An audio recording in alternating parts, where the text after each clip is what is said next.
My name is Jessica Miller and I just turned 29 last month. I never thought I would have to confront my entire family at our Thanksgiving dinner, but years of resentment and a shocking financial discovery left me no choice. When my mother screamed, "Leave!" after I revealed what my stepfather had done with my inheritance, nobody at that table was prepared for what I said next. The silence that followed changed our family forever. If you are watching this right now, please like and subscribe to my channel, and let me know in the comments where you are watching from. Stay with me to hear how I finally stood up to the family that had been pushing me aside for 15 years. I grew up in a small Midwestern town called Mapleton, where everyone knew everyone else's business, but nobody knew what was happening behind closed doors. My childhood was pretty normal until I turned 12. Before that, I lived with my biological father Daniel and my mother Sarah in a cozy 2-story house with a tire swing in the front yard. That tire swing was where my dad would push me for hours, telling me stories about his childhood and encouraging me to dream big. "Jessie," he would say, using his special nickname for me, "you can be anything you want in this world. All you need is determination and a good education." My father was a high school physics teacher who loved his job. He spent weekends helping me with science experiments in our garage, building volcanoes that erupted with baking soda or creating simple machines with household items. He attended every school event, sat front row at my piano recitals, and coached my soccer team even though he knew nothing about the sport. We had a bond that I thought would last forever. Mom was loving too, but in a different way. She worked as a nurse at the local hospital, often taking night shifts that left her exhausted. So, she always made time to braid my hair before school and leave little notes in my lunchbox. My parents weren't wealthy, but they managed their finances well. Dad was especially careful about saving, always telling me that he wanted to make sure I could go to any college I wanted. "Your education fund is sacred," he would say. "Nothing touches that money except your future." Everything changed on a rainy Tuesday in April. I was sitting in 7th grade English class when the school principal came to the door. The look on her face made my stomach drop before she even called my name. My father had suffered a massive heart attack while teaching his sophomore physics class. By the time the ambulance arrived, it was too late. The following months were a blur of black clothes, casseroles from neighbors, and the sound of my mother crying herself to sleep every night. I tried to be strong for her, taking on more household chores and making sure she ate something each day. The grief was overwhelming for both of us, but somehow we managed to function. My mother fell into a deep depression. She took leave from her nursing job and spent most days in her bathrobe, staring at old photos. I became her caretaker at 12 years old, making sure bills were paid and food was in the refrigerator. Dad had left us financially secure with life insurance and savings, but money couldn't fill the emptiness in our home. About 18 months after Dad died, Mom started attending a grief support group at the community center. She would come home a little lighter each time, and I was grateful to see some color returning to her cheeks. That's where she met Robert Thompson, a widower with 3 children of his own. The first time Mom mentioned Robert, her eyes sparkled in a way I hadn't seen since before Dad died. "He understands what I'm going through," she said. "His wife died of cancer 2 years ago, and he's raising 3 kids on his own." Robert started coming over for dinner, bringing his children, Kyle, who was 19, Amanda, who was 16, and Jason, who was 14. They seemed nice enough at first, polite and sympathetic about our loss. I tried to connect with them, especially Amanda since we were closest in age, but there was always an awkwardness between us. 6 months after meeting Robert, my mother announced they were getting married. It happened so fast that I barely had time to process it. One day we were a family of 2 healing from our loss, and the next we were moving into Robert's larger house across town, blending 2 broken families into one supposedly whole unit. "This is a fresh start for all of us," Mom said as we packed up our house, including all of Dad's belongings. I watched as she placed his favorite coffee mug in a donation box, and something inside me broke a little more. The first signs of trouble appeared during the moving process. While my things were relegated to the smallest bedroom in Robert's house, his children maintained their spacious rooms with private bathrooms. When I mentioned this to Mom, she brushed it off. "We need to be grateful, Jessica. Robert is giving us a home and a chance at happiness again. I tried to embrace this new family dynamic, I really did. I offered to help Amanda with her homework, invited Jason to play video games, and asked Kyle about his college experience. Their responses were lukewarm at best, dismissive at worst. It became clear that they viewed me as an intruder in their home rather than a new sister. Robert himself was cordial but distant toward me. He made decisions about household rules, vacations, and even my schedule without consulting me or acknowledging my preferences. The first time he directly undermined my relationship with my mother happened about 3 months after the wedding. I had planned a special movie night with Mom, something we used to do every Friday before Dad died. I had rented her favorite romantic comedy and bought her favorite snacks.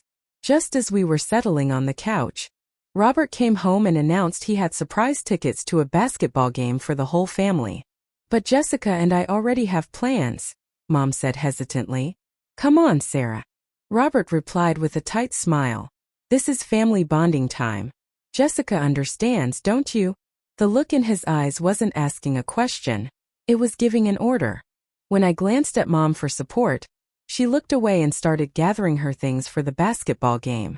That night, I sat in the cold arena watching a sport I didn't care about, sandwiched between Amanda and Jason, who barely acknowledged my existence, while my mother sat with Robert 3 rows away, laughing at his jokes and completely forgetting our plans. It was the first of many times she would choose her new family over me. My teenage years in the Thompson-Miller household, though everyone just called us the Thompsons now, were marked by increasing isolation and favoritism. The small incidents built up over time, creating a pattern that became impossible to ignore. For my 13th birthday, I received a generic gift card and a store-bought cake.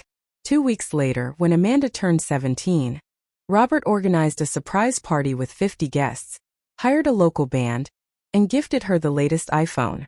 My mother helped plan the entire event, seemingly oblivious to the disparity.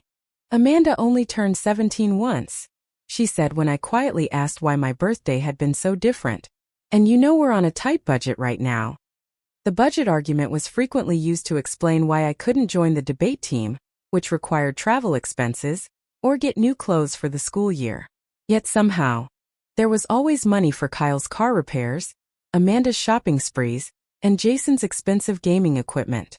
My academic achievements, which had always been a source of pride for my father, were consistently downplayed. When I brought home straight A's, Robert would glance at my report card and say something like, "That's nice, but grades aren't everything." Meanwhile, when Jason managed to pull a C+ in math after nearly failing, Robert took the entire family out for a celebratory dinner and bought him a new video game. "We need to encourage Jason," Mom explained. "He struggles more with school than you do." What hurt most was watching my mother transform from my biggest supporter into someone who barely noticed my accomplishments. She missed my debate team finals to attend Amanda's soccer game. She forgot to sign my permission slip for a science field trip, but spent hours helping Jason with a basic science project. The most significant betrayal involved my college fund. Shortly after turning 15, I overheard a late-night conversation between Mom and Robert that made my blood run cold. "Jessica's college fund is just sitting there," Robert said. "Kyle needs tuition for his master's program next year. We could borrow from Jessica's fund and replace it later." "Daniel was very specific about that money," my mother replied, her voice uncertain. "It's for Jessica's education. Sarah, we're a family now. Resources should be shared. Jessica won't need that money for years, and who knows, she might get scholarships. Kyle needs help now." The conversation continued, but I slipped back to my room, heart pounding. The college fund my father had so carefully built for me was now being viewed as a family resource. I couldn't believe my mother would even consider using it for my stepbrother, who barely acknowledged my existence. The next morning, I directly asked Mom about my college fund, pretending I had been thinking about future schools. "Is my college fund still secure? Dad always said it was important." Mom looked startled, then guilty. "Of course it is, honey. Why would you ask that?" "Just checking. I know college is expensive, and I want to make sure I can go to a good school like Dad wanted." She assured me everything was fine, but I noticed she couldn't look me in the eyes. That night, I started researching scholarships and financial aid options. I could no longer trust that the future my father had planned for me was secure. My 16th birthday became the stage for our first major confrontation. After another minimal celebration, a grocery store cake and a gift card to a bookstore, I finally spoke up during dinner. I notice things are different when it's my birthday compared to when it's Kyle's, Amanda's, or Jason's birthday. The table fell silent. Robert set down his fork and gave me a cold stare. What exactly are you implying, Jessica? I'm not implying anything. I'm stating a fact. There's clear favoritism in this house, and it hurts. My mother jumped in, her voice high and defensive. Jessica, that's not true. We treat all of you exactly the same. Really? When was the last time you came to one of my events? Do you even know I was selected for the honors program? Or that I won the essay contest last month? Mom looked genuinely confused, which hurt even more than if she had been deliberately ignoring my achievements. You're being too sensitive, Robert said dismissively, and quite frankly ungrateful. Your mother and I provide everything you need. Being treated equally isn't being sensitive, it's basic respect. I responded, my voice shaking. See what I mean, Sarah? Robert said to my mother. Always creating drama. This is why family events are so difficult. Mom looked between us, clearly torn, but ultimately sided with Robert. Jessica, I think you're imagining things. Maybe you're just jealous of the other kids. You need to try harder to fit in with the family. That night, I cried myself to sleep, finally accepting that I would never be an equal member of this family. From that point forward, I poured all my energy into academics and planning my escape. I joined every club that would boost my college applications, studied relentlessly for the SAT, and built relationships with teachers who could write glowing recommendation letters. I also created a support network outside the home. My best friend Zoe became my lifeline, offering me a place to study and often inviting me for dinner with her normal, loving family. My father's sister, Aunt Patricia, lived 3 states away but stayed in touch through weekly phone calls, providing the familial support I was missing at home. By senior year, my hard work paid off. I received acceptance letters from several universities, including 3 with significant scholarship offers. The furthest one, Westridge University, was 500 miles away from home. When I announced at dinner that I had accepted their offer, Robert seemed pleased for the first time. That's quite far, he remarked with a small smile. Good for you branching out. I knew then that he was happy to be getting rid of me, the perpetual outsider in his perfect family narrative. The final incident before I left for college occurred at my high school graduation. As I stood on stage receiving an award for academic excellence, the principal mentioned how proud my family must be.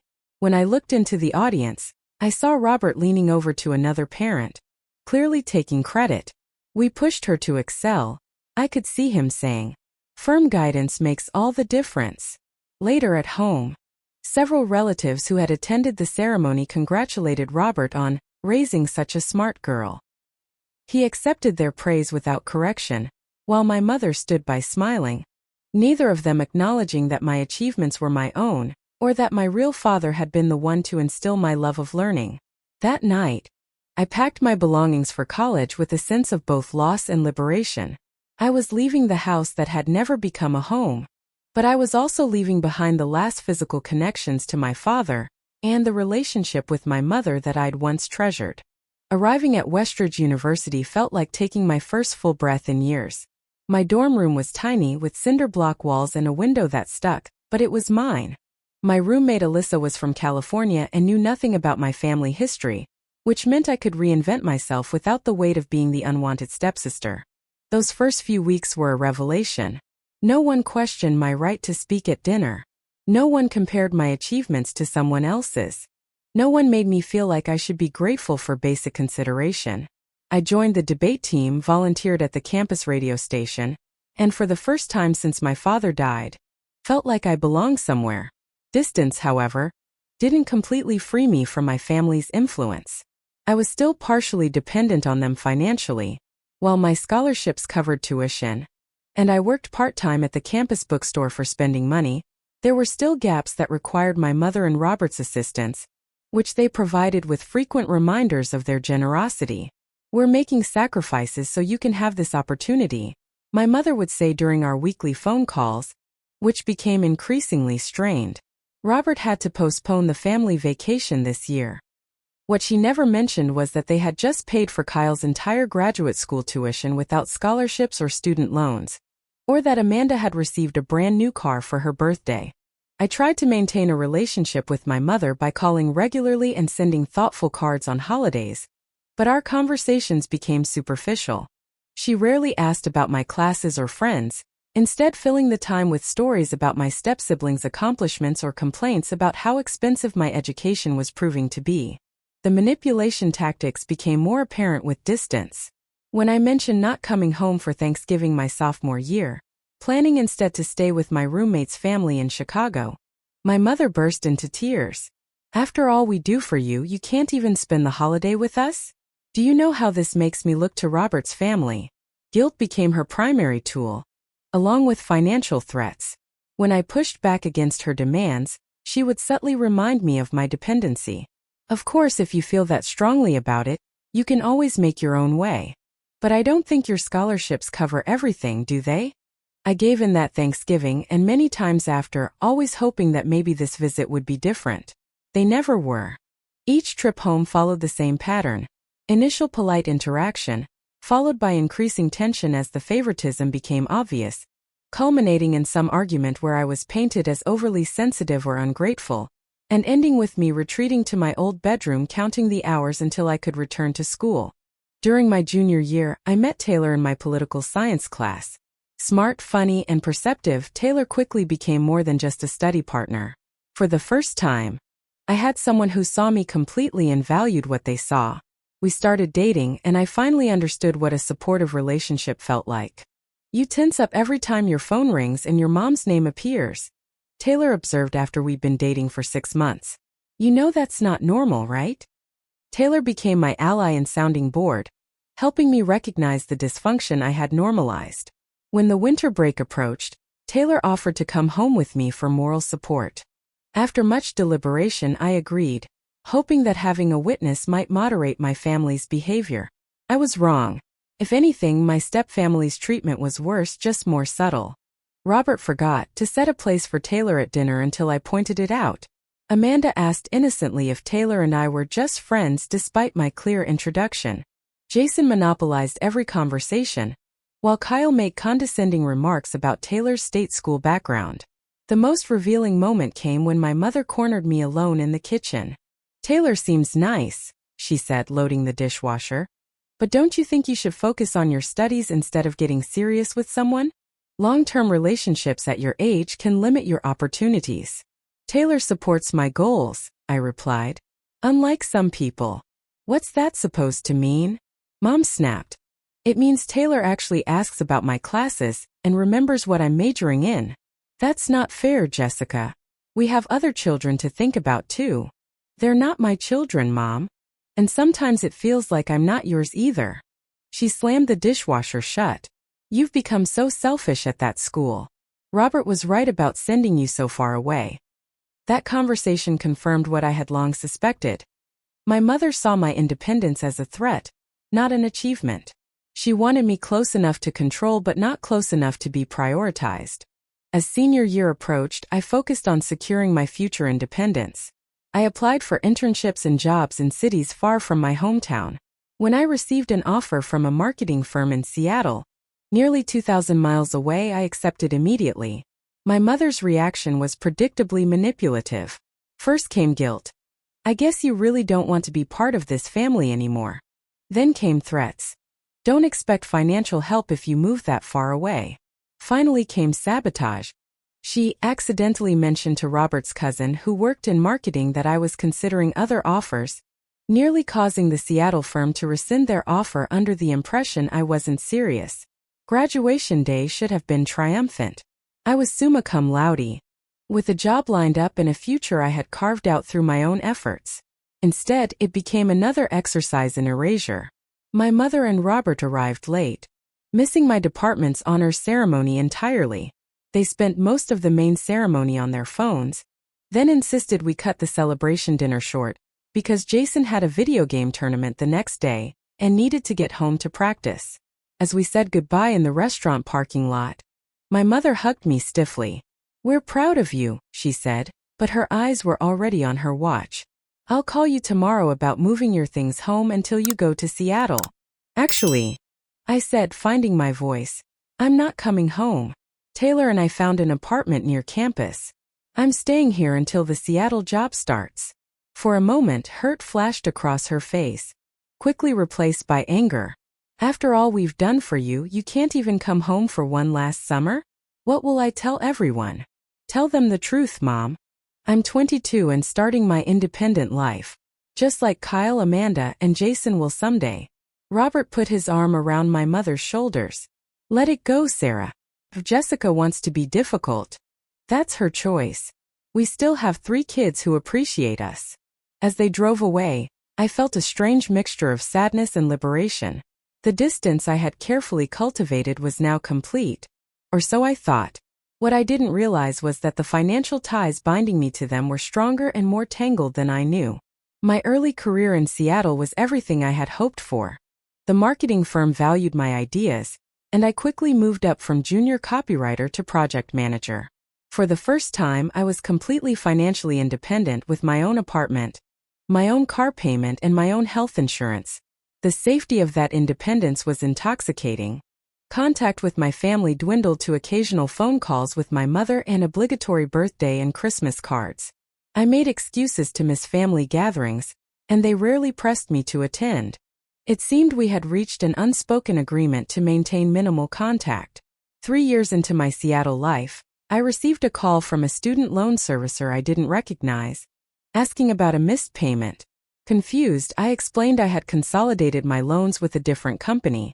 "Ma'am, this is regarding the private loan taken out in 2016 for $25,000. The cosigner is Sarah Thompson." Ice ran through my veins.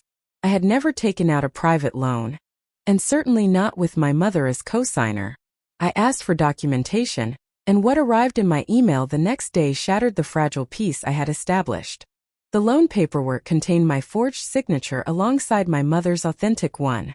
The money had been disbursed directly to my mother's bank account during my sophomore year of college. The same year Kyle started his expensive master's program. Hands shaking, I called my mother for the first time in months. "Did you take out a loan in my name for $25,000? A long pause. "Jessica, you know college was expensive. We discussed this." "No, we absolutely did not discuss forging my signature on a loan document. That's fraud, Mom. Don't be so dramatic. It was for your education. The money went to your account, not the university." Another pause. "We paid many expenses for you. This was just a way to manage the cash flow." By committing identity theft? Was it for me? Or was it for Kyle's graduate school? "This is exactly why I didn't tell you," she snapped. "You always think everything is unfair. We're a family. Resources are shared. Not when they're in my name and affecting my credit score. I want documentation of every loan taken out in my name, and I want to know where that money went." Robert got on the phone then, his voice cold and threatening. "You ungrateful little brat. After everything we've done for you, you're accusing us of theft? This conversation is over." He hung up. But the conversation was far from over.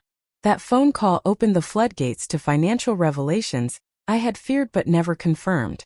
I pulled my credit report and discovered 3 loans in my name that I had never authorized, totaling $75,000.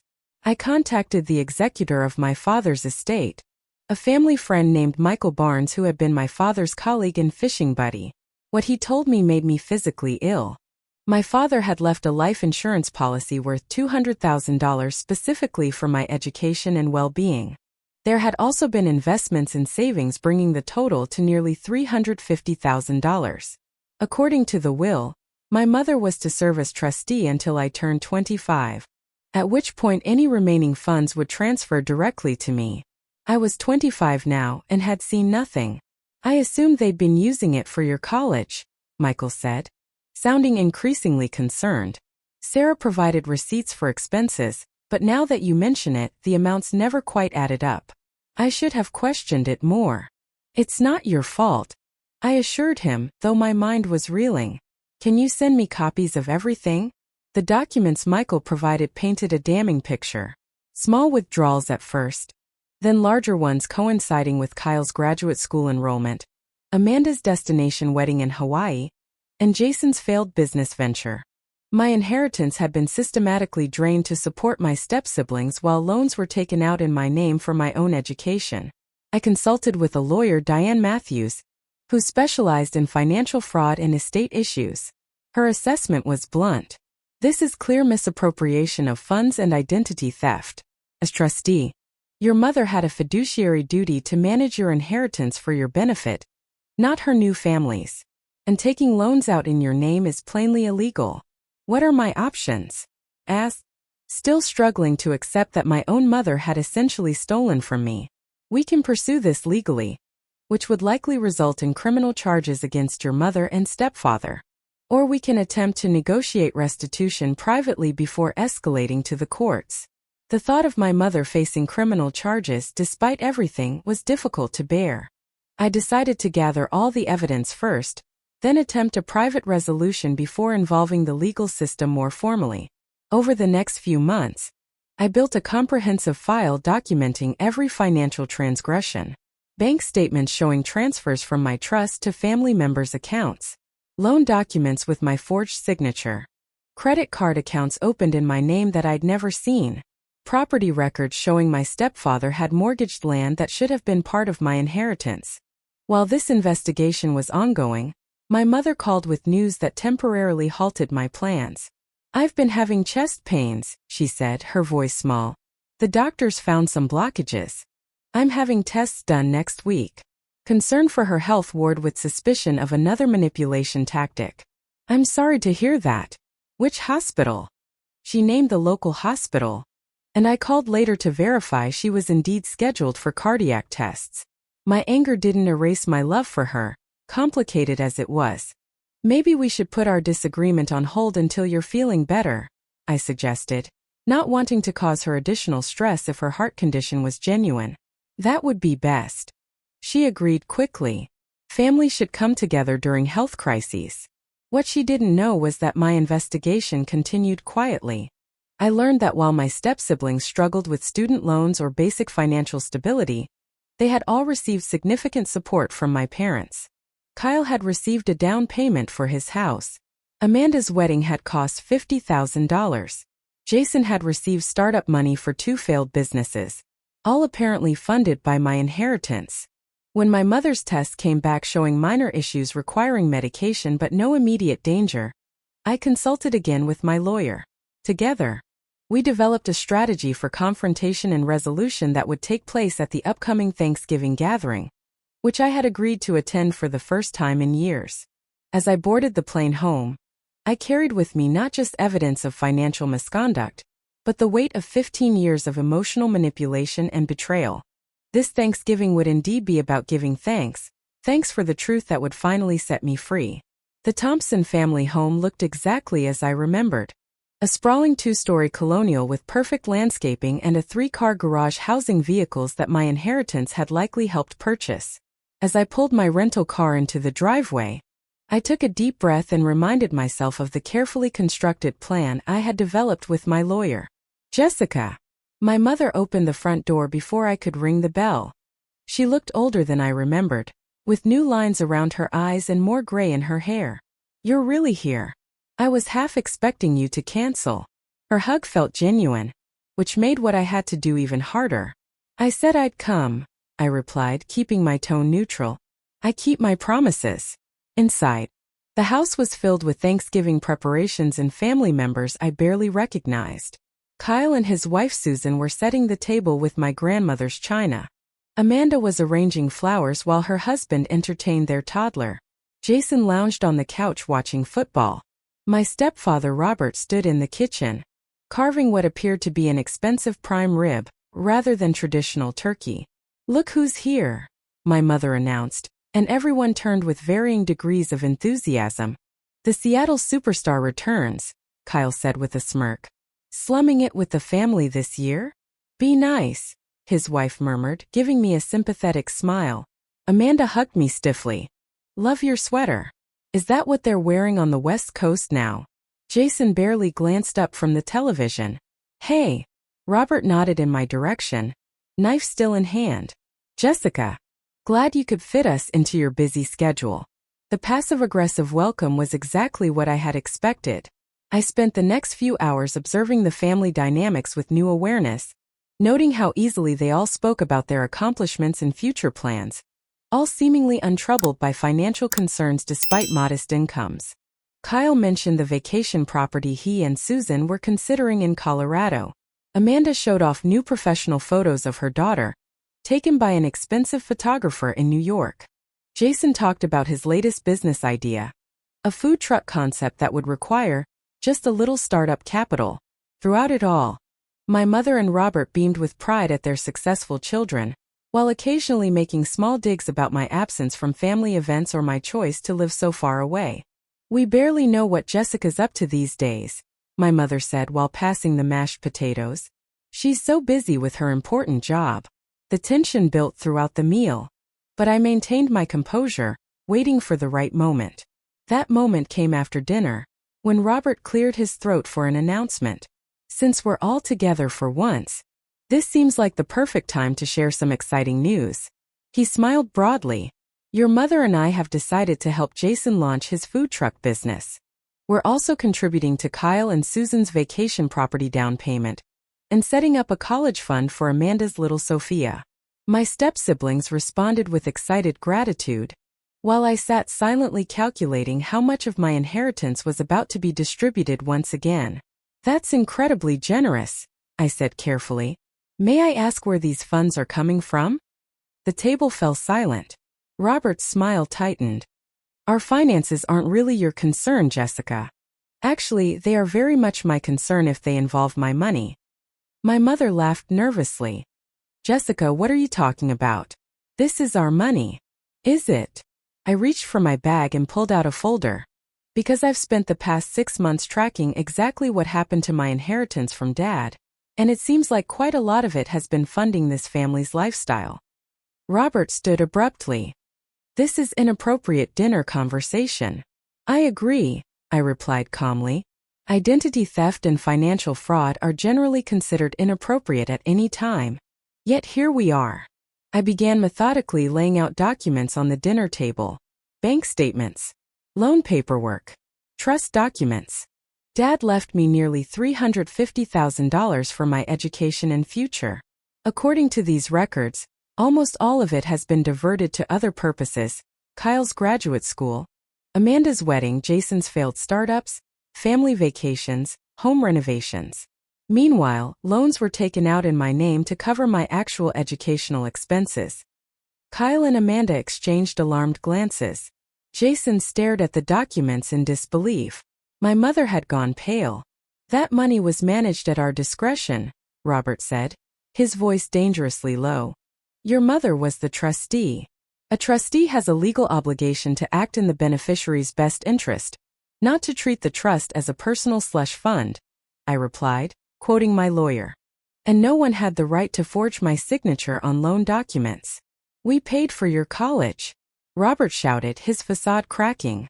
You lived in our home, ate our food, wore clothes we bought. You mean I lived in the home my father's life insurance helped pay for? Wore clothes purchased with money that legally belonged to me? Let's be very clear about who supported whom. My mother finally found her voice. Jessica, we're your parents. We made decisions we thought were best for the family. No, Mom. You made decisions that were best for your new family at my expense. You prioritized them over me for 15 years, and you stole from me to do it. Robert slammed his hand on the table. That's enough. I won't be accused of theft in my own home. It's not an accusation, it's a fact, I said, my voice steady despite my racing heart. I have copies of checks written from my trust account to pay for Kyle's tuition, signed by both of you. I have loan documents with my forged signature. I have property records showing Dad's land was mortgaged to pay for Amanda's wedding. My step-siblings looked increasingly uncomfortable. Kyle whispered something to his wife, who was staring at Robert with undisguised horror. Amanda had pulled her daughter onto her lap, as if to shield her from the unfolding ugliness. So what do you want? Robert demanded. Money? Is that why you're here to extort us? I want what's legally mine. I want restitution for the funds misappropriated from my trust. I want the loans fraudulently taken in my name paid off immediately. And I want acknowledgement of what was done to me, both financially and emotionally. My mother began to cry. Soft hiccuping sobs that once would have immediately made me back down. How can you do this to us? We're family. Family doesn't steal from each other, Mom.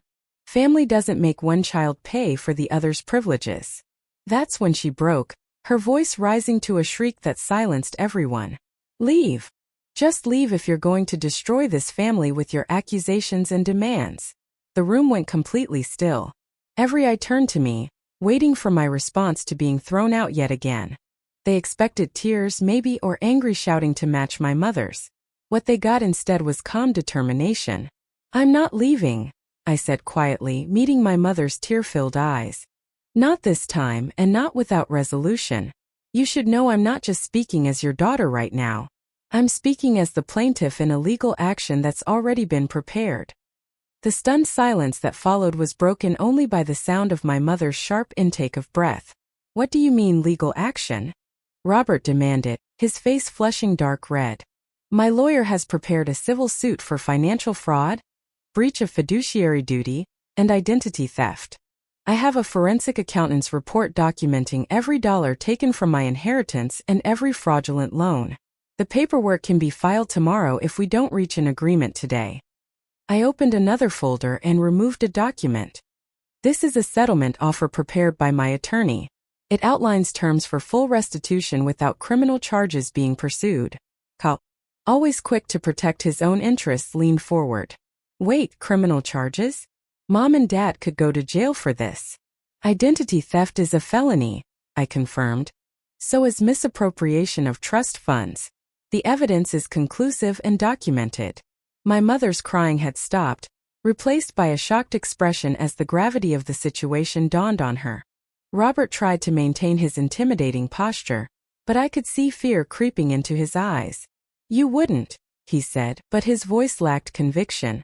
I've spent 15 years being manipulated, gaslighted, and stolen from, I replied. I absolutely would. But I'm offering an alternative because despite everything, I don't want to see my mother in court. Amanda, who had been quiet until now, finally spoke. I don't understand. Are you saying our wedding, Kyle's school, all of that, was paid for with your money? Without your knowledge? Yes. I said simply. My father left that money specifically for my future. Instead, it was used to fund all of your futures while loans were taken out in my name. I'm still paying off those loans, while all of you received what amounts to a free ride. The room fell quiet as my stepsiblings processed this information. I could see calculations happening behind their eyes, perhaps comparing their comfortable lives to the financial struggles I had mentioned over the years. How much? Kyle finally asked. How much are we talking about? The total misappropriated from my trust plus interest, plus the fraudulent loans, comes to $357,822.14, I said, having memorized the figure. That doesn't include legal fees or the emotional damage. Susan, Kyle's wife, whispered something in his ear that made him flinch. Jason stared at the floor, while Amanda hugged her daughter tighter. This is ridiculous, Robert blustered. We don't have that kind of money just sitting around. Actually, you do, I countered. The vacation home you purchased 3 years ago and rent out. The investment portfolio you bragged about at dinner. The land you're planning to develop. All purchased with my inheritance. I turned to my mother, whose shocked expression had given way to a dawning horror. Did you know, Mom? Did you know exactly what he was doing with my money? Her hesitation told me everything. Sarah, don't answer that, Robert warned, but she was already shaking her head. I knew we used some of the money, she admitted quietly, for emergencies and when the kids needed help. But I didn't know about the loans in your name. I swear I didn't know it was that much. He forged my signature, Mom. Multiple times. Did you know that? Tears welled in her eyes again. No. I thought you had agreed somehow. When would I have agreed? When did anyone ever ask me? Robert tried to regain control of the situation. This is absurd. You can't prove any of this. Actually, I can, I said, pulling out my phone. I've been recording this entire conversation. His face went pale. That's illegal. Not in this state with one-party consent. And even if it were, it would still be admissible as evidence in a civil suit. But don't worry, I have plenty of other evidence too. Bank records. Notarized statements from Dad's colleagues about his intentions for my inheritance. Even the original will specifying the terms of my trust. I placed the settlement document on the table. You have two choices. Sign this agreement to restore my funds over the next 5 years, with the vacation property as collateral, or I file suit tomorrow morning and let the courts decide. If I go the legal route, I'll also be contacting the district attorney about criminal charges. Robert lunged for the document, but Kyle caught his arm. Dad, stop. We need to think about this. There's nothing to think about. She's bluffing. Am I? I asked calmly. Would I have flown all the way here with all this documentation as a bluff? Would I have consulted with one of the top financial fraud attorneys in Seattle as a bluff? Would I have spent 6 months building this case as a bluff? My mother reached for the settlement papers with trembling hands. What exactly does this require us to do? Before I could answer, Robert exploded. This is how you repay us for raising you? For putting a roof over your head? You ungrateful, vindictive. Robert. My mother's voice cut through his tirade with unexpected force. Stop it. Now. The room fell silent again. For perhaps the first time in their marriage, my mother had directly opposed him. She looked at the papers, then at me. $350,000, she whispered. Daniel wanted that for you. And I let this happen. Yes, I said, feeling no satisfaction in her realization, only a deep sadness. You did. She turned to Robert, seeing him perhaps for the first time. What exactly did you do with Jessica's money? All of it. He stammered, caught between anger and self-preservation. I managed our family finances the best way I knew how. Sometimes that meant making tough decisions. Did you forge her signature on loans? She pressed. His silence was answer enough. Oh God. She breathed. What have we done? The family fracture happened before my eyes. Kyle and Susan moved to the far end of the table, conferring in whispers. Amanda looked shell-shocked, clutching her daughter as if someone might take her away. Jason finally looked up from the floor, his expression a mixture of guilt and fear. I didn't know, he said, about any of this. I swear. I believe you, I told him, and I did. My step-siblings had been beneficiaries of the fraud, but they likely hadn't been conspirators. They had simply accepted the privileges offered without questioning the source. My mother looked at me, really looked at me, perhaps for the first time in years. What do you need us to do, Jessica? Robert tried to interrupt, but she silenced him with a raised hand. Enough, Robert. This isn't going away, and if what Jessica is saying is true, we could lose everything, including our freedom. I explained the terms of the settlement. Monthly payments over 5 years, secured by their rental property, with immediate payment of the fraudulent loans. No criminal charges would be pursued if they complied fully. And if we can't pay? Robert asked, defeated at last. Then we go to court, and I let a judge decide your punishment, I said simply. But this offer is more than fair. You keep your reputation, your freedom, and most of your assets. I get back what was always legally mine. After hours of tense discussion, review of evidence, and consultation with an attorney they called in a panic, my mother and Robert signed the settlement agreement. My step-siblings witnessed the signatures in stunned silence.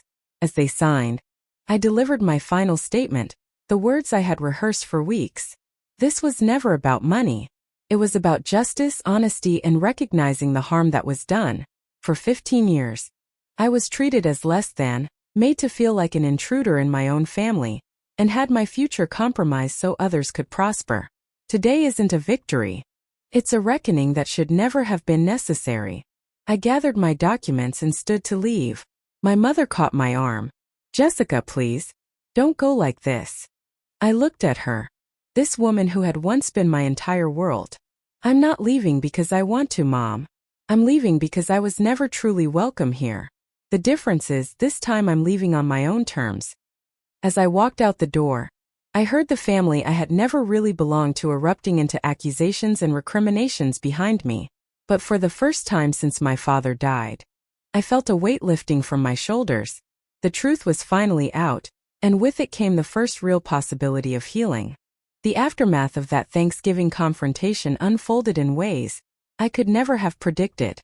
The settlement agreement was officially notarized the following day, with my mother and Robert signing without further resistance. Their attorney had made it clear that fighting the evidence would only make their situation worse. Robert initially tried to find loopholes or delay tactics, but faced with the possibility of criminal charges, he eventually surrendered. The vacation property was sold within 3 months, providing the first large payment toward my restitution. Monthly payments followed, sometimes accompanied by terse notes from Robert, other times with tearful letters from my mother. What I hadn't anticipated was the complete fracturing of their marriage. 2 months after our confrontation, my mother called to tell me she had moved out of the family home. I can't look at him the same way, she confessed. Every time he makes a financial decision, I wonder what else he's hiding. And the way he talked about you, I finally see it clearly. Her awakening came too late for us to simply resume a normal mother-daughter relationship, but it opened a door that had been firmly closed for years. We began with cautious phone calls, then occasional video chats.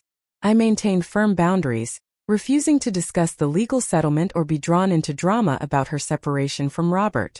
I need to know who you are now, I told her during one of our calls. Not as Robert's wife or as the mother who chose his children over me, but as Sarah. Just Sarah.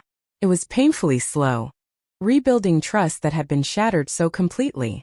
There were setbacks, like when she asked me to reduce the settlement payments after the divorce proceedings began. I'm not punishing you, I explained. I'm holding you accountable. There's a difference. My lawyer had advised me to keep emotional distance during the repayment period, but complete detachment proved impossible. This was my mother, the woman who had once left notes in my lunchbox and braided my hair before school.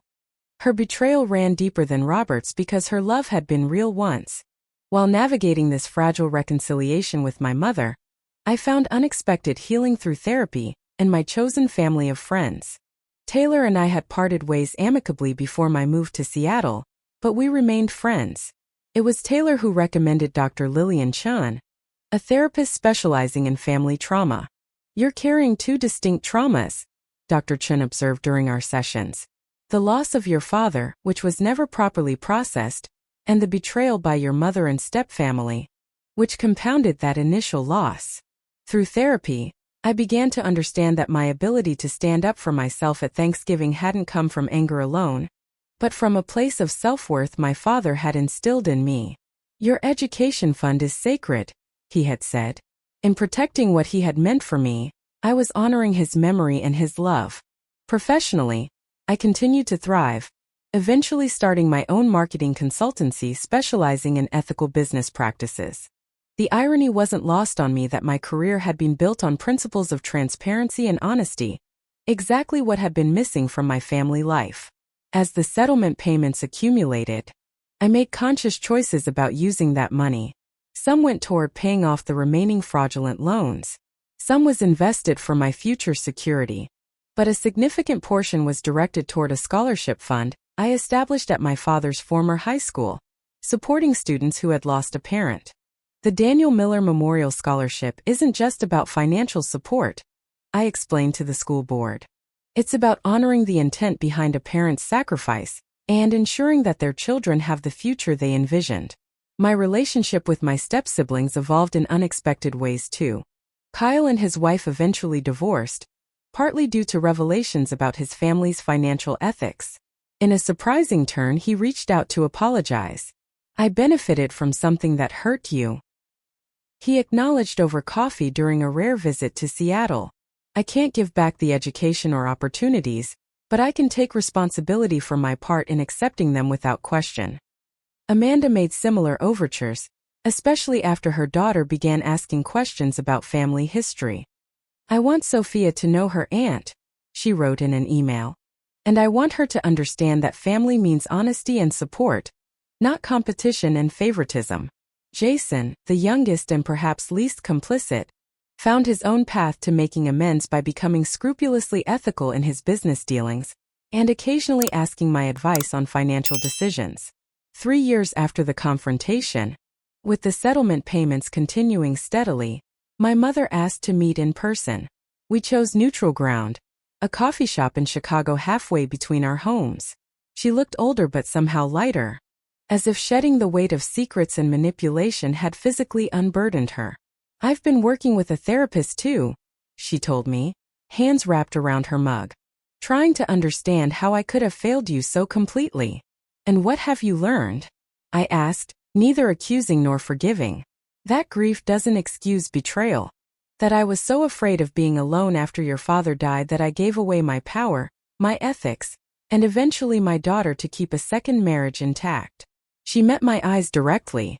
"I'm not asking for forgiveness, Jessica. I haven't earned that yet.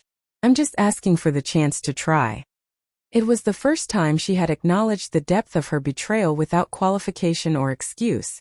"No, we were doing our best, or you don't understand how hard it was. Just clean, clear accountability. I can't promise we'll ever have what we lost," I told her honestly. "But I'm willing to see who we might become to each other now." That meeting marked a turning point in our slow reconciliation. We began building a relationship based on who we were in the present, not the roles we had played in the past. Sometimes it was painful, sometimes tender, but always authentic in a way our interactions hadn't been since my father died. As the 5-year mark of the settlement approached, Robert made his final payment, accompanied by a brief note that read simply, "Obligation fulfilled." No apology, no acknowledgement, just a transaction completed. I felt nothing but relief that this chapter was finally closing. My mother, now living in a small apartment and working part-time at a bookstore, called the day the final payment cleared. "It's done," I told her. "Yes," she agreed.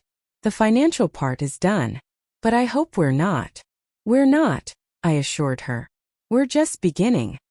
Standing up for myself that Thanksgiving Day hadn't magically healed all wounds or restored what was lost. What it had done was create space for truth, accountability, and eventually, authentic connection.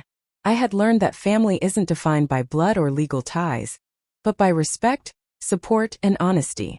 Sometimes family includes those we're born to, sometimes those we choose, and sometimes both. The most valuable inheritance my father left wasn't financial at all, but the courage to stand up for myself and the knowledge that I was worth standing up for. In reclaiming my financial inheritance, I had also reclaimed my sense of self-worth and the truth of my own story. If you're watching this and struggling with family betrayal or injustice, remember that speaking your truth isn't about revenge. It's about restoration. It's about creating the possibility for authentic relationships built on honesty rather than illusion. Have you ever had to stand up to family members who were treating you unfairly? Share your story in the comments below. And if this resonated with you, please like, subscribe, and share with someone who might need to hear that they deserve better. Thank you for listening to my story. And remember that healing isn't always about forgetting the past. Sometimes it's about facing it head-on, so you can truly move forward.